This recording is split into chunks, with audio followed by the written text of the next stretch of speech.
Nou, dan ben je jong bij André. Iedereen kent hem van het goede natuurlijk. Maar het is dus te oren gekomen dat je gestopt bent bij het goede. Klopt. En misschien ik wel helemaal weer horen kan, maar dat weet ik niet. Hè? Maar dat horen we direct even. En we willen je wel even een paar vragen doen stellen over en natuurlijk over die toekomst. Waar best start? Ja, waarom ben ik stoppen? Het is al een tijdje hier omgekomen. Ik ga nog steeds en ik nog steeds bij plezier. En dat moet ik graag in mijn chins in rennen. Dat moet net. Dus het wordt steeds moeilijker om personeel te krijgen. En die combinatie van, op een gegeven moment dan komt het op je spoor en ik ga nodig anders, ik ben nog een jong kind en ik wil nog wat oors. En ik wil nog wel een hele hoop woorden dingen. Dus toen hebben we de knop erop gehakt en nog jeden van wat hier ondernemen in die auto ben ik nog stappen. Dus ja. En hoe bist je in de horeca terechtgekomen? Ja, ik had altijd zo aan het liedje om te zijn, ik wil kakburg. Dus ik had de hele kaksopleiding in Jouweringen. Toen had ik de vervalopleiding in Jouweringen. Nou ja, zelfs 4 jaar bedrogen ben ik kok geworden, ben ik chef kok geworden en zo ben ik ondernemer geworden. Ja. En wat betekent de horeca nou voor jou? Wat voor gevoel heeft daarbij? Dat is super. Ik ben altijd in die gezelligheid. Ik zit op een kamp, maar daar heb je ook problemen om dat nog bevrijden bij het werken. Ja. Maar we zitten altijd in die gezelligheid, het is altijd leuk. Dat is een fantastische sfeer. Ik wil net roze vandaan. Nee, nou, en Kessel die loopbaan die is nou gewoon heeft. Ik schetsen, we hebben begonnen bijvoorbeeld. Ik ben begonnen als voortnagel als kok zijn bij Hotel Oosterlo in Grauw. Oké. Dus daar ben ik door die chef kok die had me echt brood op kookniveau. Wedstrijden, die kookwedstrijden, internationale kookwedstrijden aan de dingen. Nou, vanuit daar ben ik naar onder de luid van het Jelgong, catering naar dingen. Ik kan in een luxe restaurant werken, in een sterrenzaak. Nou, zo ben ik nog in januari ga ik werken en later ben ik de eigenaar geweest. Toen ben ik weer rondgegaan naar onderluid van een hele school geweest. Toen ga ik in Grauw in Deksels, ben ik chef kok geweest. En vanuit daar ben ik het goede begonnen. Nou, toen ga ik dat hier dus zo'n 8 dingen. Toen is denk ik het wiet en water bij komen. Nou, toen op daarvan heb ik nog de beachclub in Snit zou gewonnen. Dus ook net met die bedrijf bedromen. Nou ja, en nog niet meer. En als je nou bezig bent met koken, wat doe je dan de hele dag? Dat begint natuurlijk morgen met voorbereidingen en dergelijke, maar... Ja, we beginnen eerst dat de bestellingen al je binnen. Nou, dan begin je vakbereiding voor de jongen. Dat is ook het belangrijkste voor u in de keuken, want we daar net hoe het kleed zijn voor jongens, nou ja, dan krijg je jongens vrij. En jongens is het maar kijk wat ze nemen, maar een beetje ongeveer, een beetje boegakken wat je nodig bent, zeker in de weekend. Ja, dan gaan we richting de 4 uur, ja, dan komt de personeel er bij en dan komen de gasten om uur, dus zo'n 6 uur. De piek wordt altijd tussen size en jou en om, dan mag het gebeuren. Ja. Dus ja. Hey, nou we zien de laatste tijd steeds meer het publiek verhoren, hè? Zeker na de corona ben mensen wat verhoren.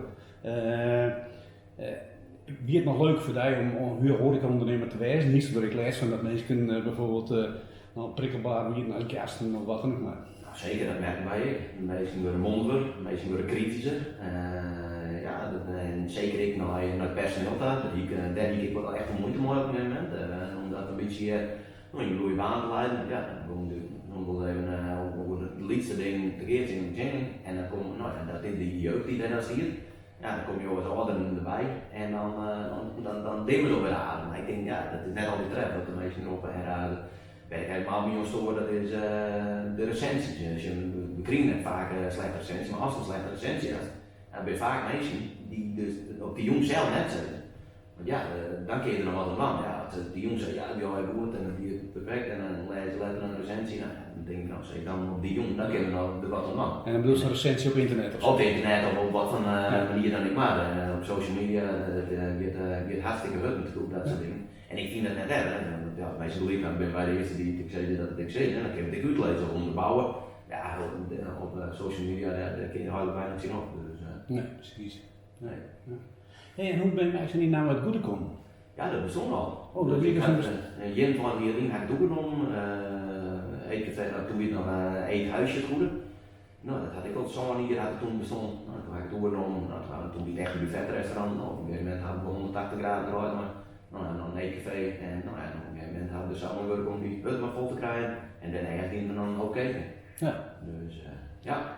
En nog iets van jezelf. Wat is dienst favoriete gerecht nou eigenlijk? Wat zei je toch? Nog iets kiezen, maar wat zoest dan? Nou, ik hou zelf van een goed stuk vlees. Ja. Dus een goede biefstuk, dat is altijd lekker. Precies. Maar ja, wat ik het leuke erom van, maakt me wel net vol uit wat ik moest maken, maar hoe meer, hoe mooier. Dus hoe drokker dat het op je Ja, maar als het zelf opbieden moest. als het zelf bieden met, ja, een biefstuk heb ik wel. Ja, Ja, makkelijk. Ja, de vierde route voor mij. Oké. Heerlijk. Hey, en hoe gaat die toekomstdrukje? Ja, nou, tot maar december heb ik zo'n doe ik eerst nog net voor.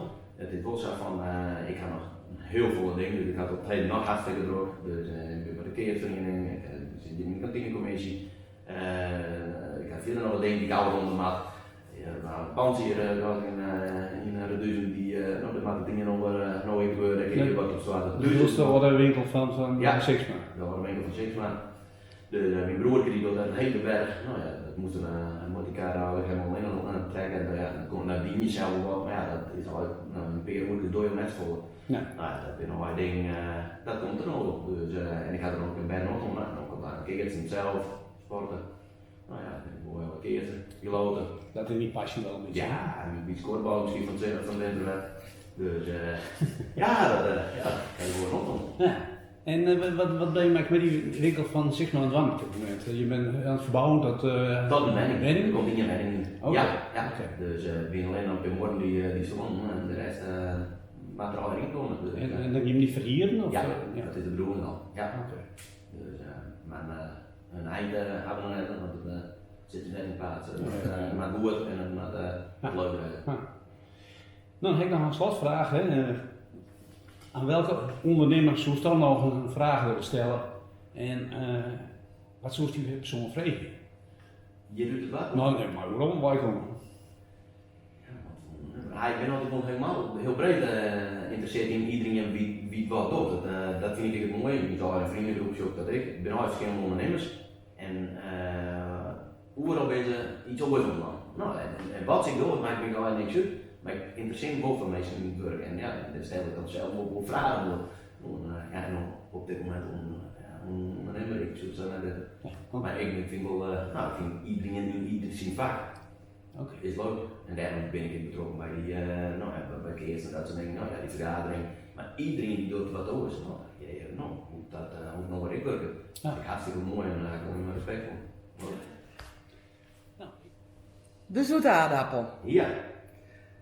Ik krijg van heel veel mensen de vraag van hoe maken ze het kleer, wat is erbij dan, wat voor vlees, wat voor groentes, wat zou je mooi een zoete aardappel dan? Ik zoek er een standpadje voor mij.